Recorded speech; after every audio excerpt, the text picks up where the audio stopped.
Hello, welcome to today's video. We are on page 25 of the Classical Guitar Method, Volume 1, and we are talking about dynamics. Dynamics, they indicate changes in volume and can bring any melody to life. They add color, they add shape, they add, make things interesting when we play music on the guitar, especially for an acoustic guitar. Now, if you're talking about an electric guitar, of course, you have knobs and buttons that take care of that. But let's go ahead and talk about the dynamics for the classical guitar, or for the acoustic guitar. We want to be able to do that by plucking either a little bit stronger or a little bit lighter, just like that.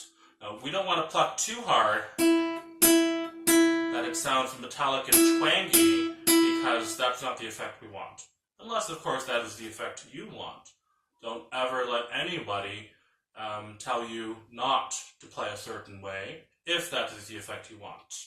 Always be experimenting and discovering. Let's go ahead and take a look at our first example there. We have the dynamics of piano, mezzo forte, and forte. We're going to stay within that range, piano, mezzo forte, and forte.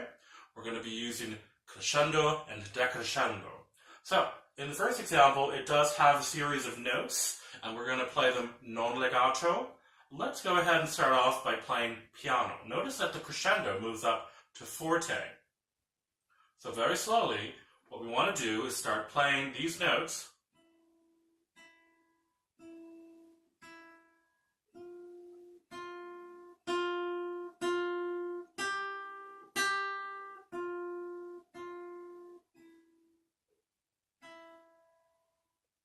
Now, you may notice that the lighter or the softer we want our dynamic to be, it starts turning into more of a brush of the skin or the finger over the key as opposed to a full pluck.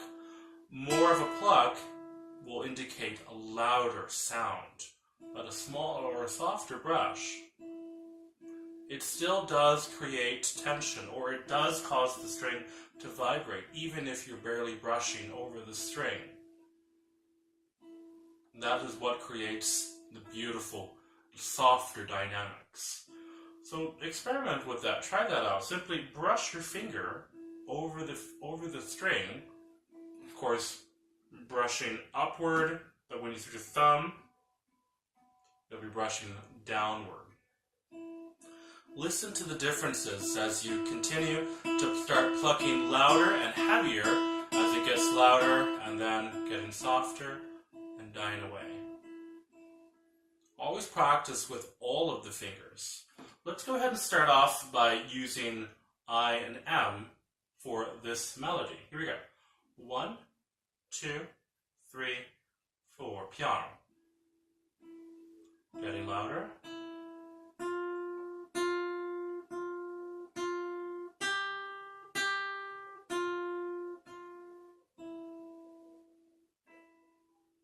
And just barely judging the degrees of the stroke over the strings.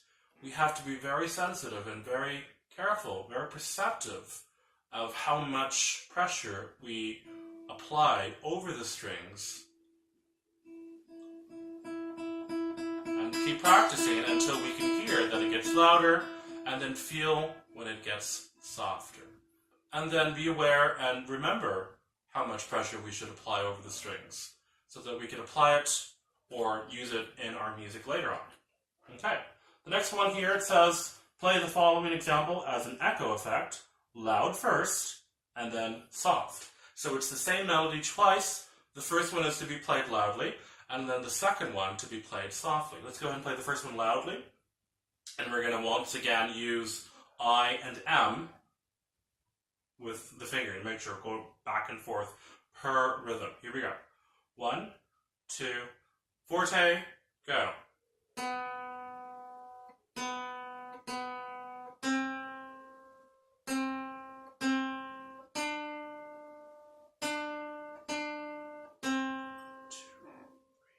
Then softly.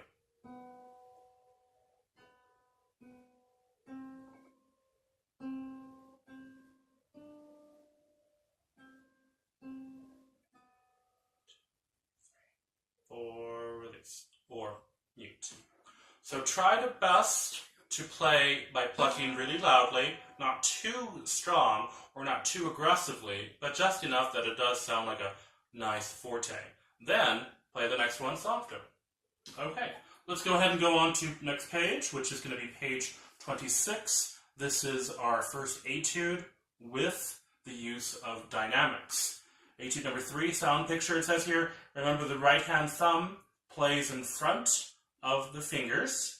The last chord is strummed from the 3rd string with the thumb.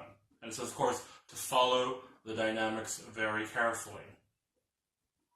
Okay, so we are using our P, or our thumb, with this music. So go ahead and place your thumb on that string G, and then finger I on B, and then finger M on E. And we're just going to be playing these nice sounding arpeggios, but with the crescendo and the differences in the dynamics. I think these are all open strings. Yep, some of them are being fretted.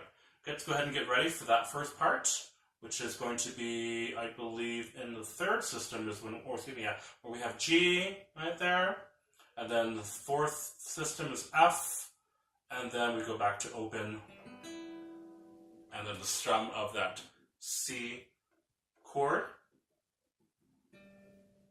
the E minor chord at the end. Here we go. Ready? Starting at piano. 2, 3, 4. Very slight brush. G, B, oh, excuse me, C. G, C, E, C, G, C, E, C. Getting louder. Feeling the grades. Feeling degrees of getting louder. And then soft again.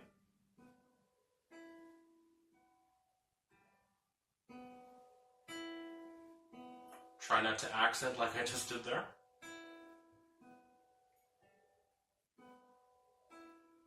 Third system, forte.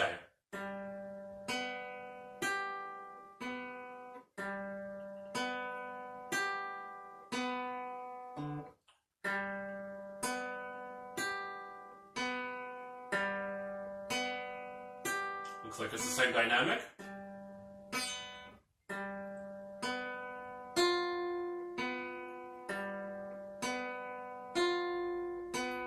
Maintaining the same dynamic.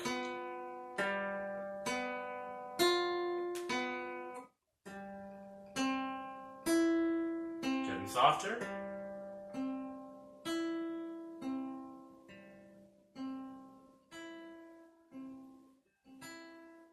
And then rolling the C chord. Or we can also use the P to roll it, to play like a strum. Okay, so that's etude number 3, sound picture. Let's remember to practice one note at a time. It may be helpful, since we are still learning about dynamics, to simply play it without any kind of mind of the dynamics. And once we are comfortable with the notes, and of course all the fretting, then apply the dynamics afterwards. Let's go ahead and play a little faster this time. Here we go. Ready? 1, 2, 3, 4.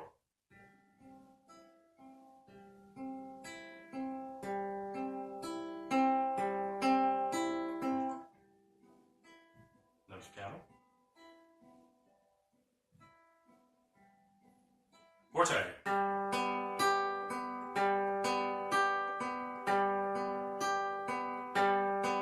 Forte again.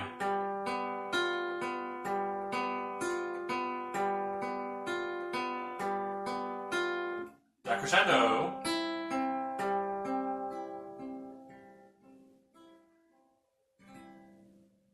And there you have it. There is our exploration into the wonderful world of dynamics with the guitar. Please practice every day, one string at a time, one note at a time, and don't forget to use the metronome to keep you in tempo. And we will see you at next lesson.